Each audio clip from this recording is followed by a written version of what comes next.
जो एक्यूज संजय राउत है वो कोर्ट में आए, तब कोर्ट ने जजमेंट डिलीवर करना शुरू किया और कोर्ट ने ये कहा कि पूरे एविडेंस जो टेबल पर रखे गए, जो एविडेंस रिकॉर्ड पर आए हैं, उस बेसिस पर संजय राउत इज गिल्टी, और इसीलिए उन्होंने उनके वकील से कहा कि अब उनको कन्विक्शन कितनी देनी चाहिए, इस पर आप आर्गुमेंट कीजिए।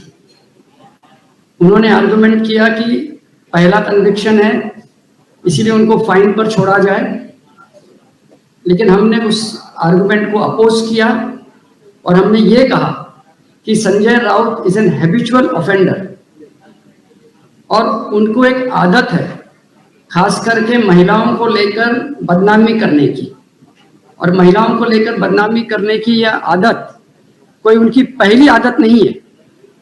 आज ये जो उन्होंने महिला, डॉक्टर मेधा किरीट सोमैया एक महिला है, एक प्रोफेसर है, दुनिया भर के एक रिनाउंड इंस्टीट्यूशन में वो लेक्चर देती हैं, उनके ऊपर उन्होंने बदनामी का आरोप किया, बेबुनियाद आरोप किया, वो आज हमने सिद्ध कर दिया। और इसीलिए सेक्शन 500 इंडियन पिनल कोड के अंतर्गत में जो मैक्सिमम 2 साल की सजा है वो सजा देनी चाहिए। कोर्ट ने दोनों की आर्गुमेंट सुनने के बाद इस निष्कर्ष पर पहुंची कि संजय राउत एक राज्यसभा के मेंबर है और राज्यसभा के मेंबर होने के नाते उन्होंने उसकी पद की गरिमा रखनी चाहिए थी, द अपर हाउस के गरिमा रखनी चाहिए थी, जो उन्होंने रखा नहीं है।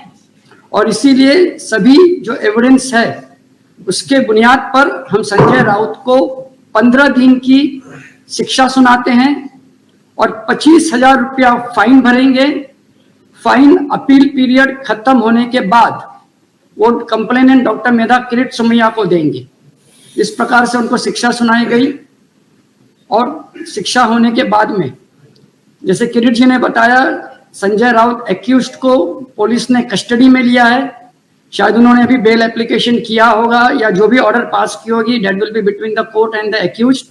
तो जो भी है, लेकिन अभी संजय राउत कस्टडी में थे और इस प्रकार से आज संजय राउत के विरुद्ध शिक्षा हुई है।